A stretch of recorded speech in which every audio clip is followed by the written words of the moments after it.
Hey folks, Species7 here. Welcome back to Farming Simulator 2013 on Oldbrook Farm.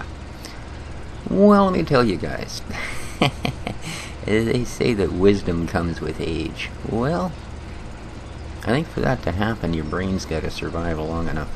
I just spent, I don't know, half an hour, 40 minutes making an episode without even lighting up my recording software.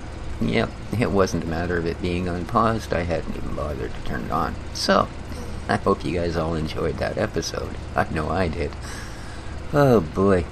But what we're up to today is I'm gathering some straw because during that episode I actually filled our little blower mixer unit and found out that the entrance to the cow barn isn't big enough to actually use the unit. So, yeah, not terribly impressed, I'm afraid. But there you go. So I haven't really decided whether we're going to keep that, or sell it, or move it up to the pig farm, or whatever the heck we're going to do with it. But, as I say, oddly enough, it doesn't actually fit into the door of the cow barn. So we're going to, this is actually my second wagon full. You'd never know it considering I can't seem to even hit the rows. But, let's see what I've forgotten to do. I need to get you back to work. You're sitting there at 80% wheat with your big hat open. And, no worky. You may notice we're down to, absolutely helpless amounts of money here. The reason for that, well, it's that harvester. The last time we used it, we harvested canola. And I mentioned at that point that I'd had to buy a new head because the other one just wouldn't work. Well, the other one, as it turns out, harvests wheat and barley. So you have a head for wheat and barley. You have a head for canola, you have one for sunflower, and you have one for corn. So if you want to do all the crops, you're looking at, $120,000 worth of heads alone. So, yeah. Long story short, I had to drop $51,000 on a head that would cut wheat and barley, because the one we have, expensive and fancy as it is, apparently only cuts canola. Yeah, there you be. So instead of having almost $60K, we have $5,400, and it's looking grim. But no worries. The project we're working towards at the moment, I need $100,000 to purchase the rest of my potato harvesting equipment. The potato fields, it's a small one, but it is ready to harvest. So we kind of need to get on that. And there we go. You, sir, are done. Now, we need to empty out our wheat. So we will do that, and then I will run him over and dump the straw. So I hope you guys enjoyed the weekend episodes in Deep Forest. It is a bit problematic, the map. Kinda really poor frame rates and little things like that. I went through and cleaned up the mod folder a bunch.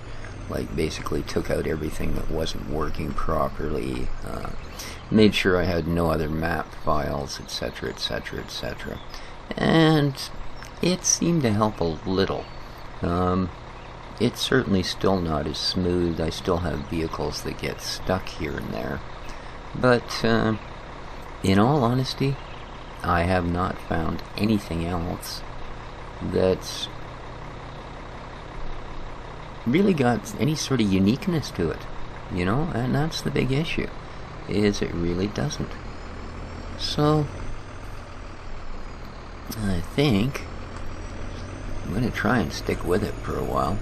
I even went to Birchwood, and I really wish, since they did bother to make a second version, that they would have worked out a couple of the issues. As I say, the cattle grates are still annoying. Now, most gear gets over them just fine. What doesn't is header trailers.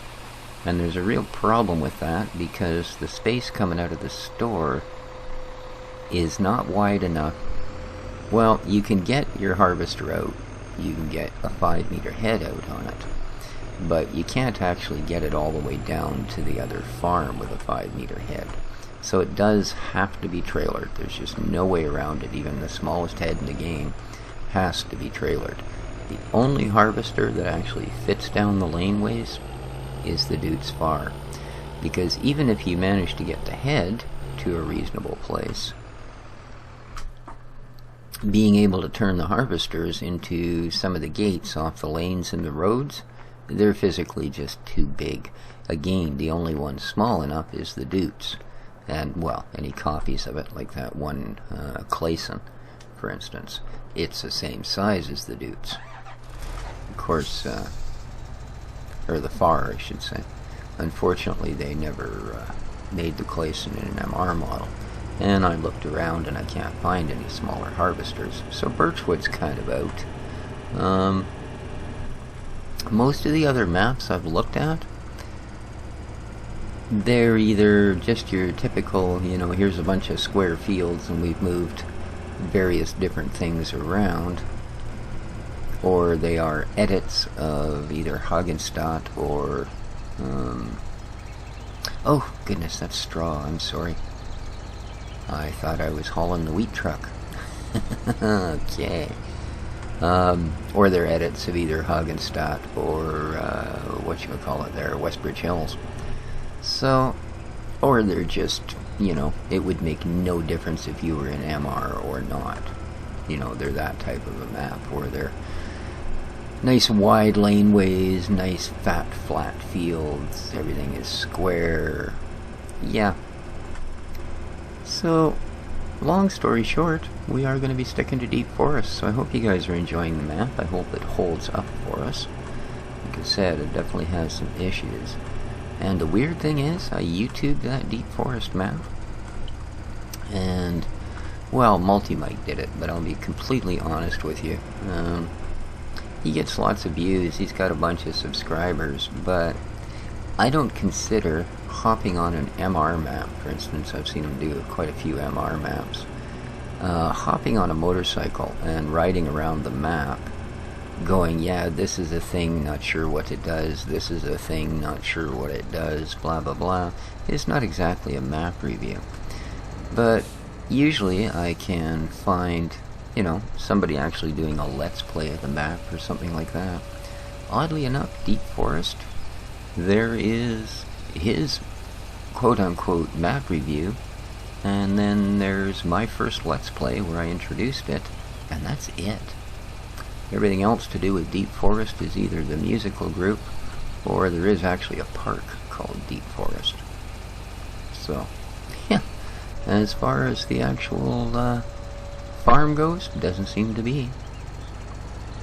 There you go. As you see, we were, that's my second trailer of straw. Now I need to, oh, he's full again, and I think I need to empty the trailer, so we'll have to get on that.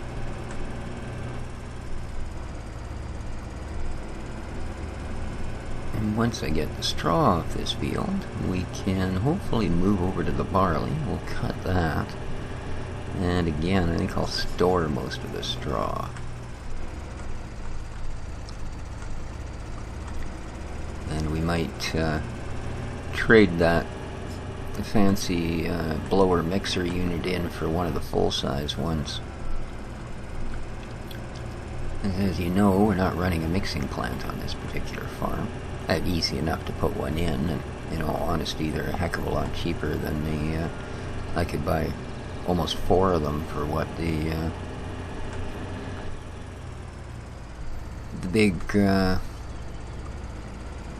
big mixer unit sells for, so. Yeah, good thought, but problem is you won't actually fill up with wheat, so However, this guy will, unless he's already full, at which point he's not going to be a lot of use to us. Yeah. But yeah, I actually I checked out 4 other maps over the weekend here, and like I say, didn't really find anything that seemed in any way special. Why was I thinking this trailer was like 99% full? I must have already emptied it. Oh well.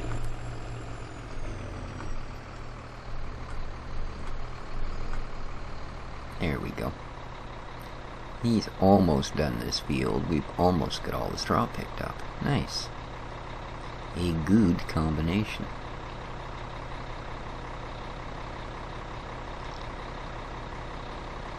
I should have parked him. Well, no, I guess I couldn't have parked him closer to the head. You're sort of stuck parking on the other straw row. Try and get between them. There we go. So yeah, that's kind of the plan for today, guys. I'm just going to finish this field. I'm going to pick up the straw and dump it in the main bin. And when that's done, I'll move on to the barley. I think what we're going to do in tomorrow's episode is get some of this wonderful straw and maybe water and, you know, a couple other little necessary sort of things into our animals and start getting some production up. I've got about a half a trailer of milk, but I want a full trailer, of course. So, there you be. But until then, guys, I think I will call this an episode. We've managed a fair bit. You get to see where we dump our straw and the process, and a little bit of harvesting. So, until next time, take care of each other. This has been Species 7, and ciao for now.